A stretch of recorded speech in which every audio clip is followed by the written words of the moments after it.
Olimpiadi invernali di Milano Cortina 2026. Sono state molte, ed è facile immaginare lo saranno ancora, le polemiche attorno alla pista da bob.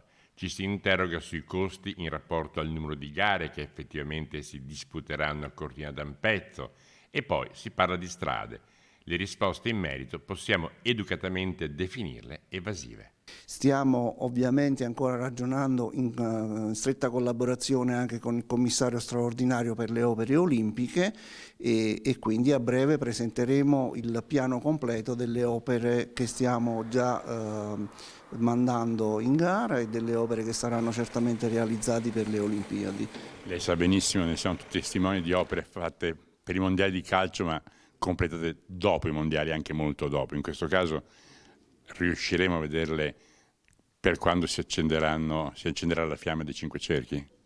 Certamente una parte delle opere saranno completate per quella data, c'è anche comunque da considerare che sono grandissimi investimenti e quindi questa è l'occasione anche per completare un progetto che è partito da lontano di riqualificazione della nostra strada.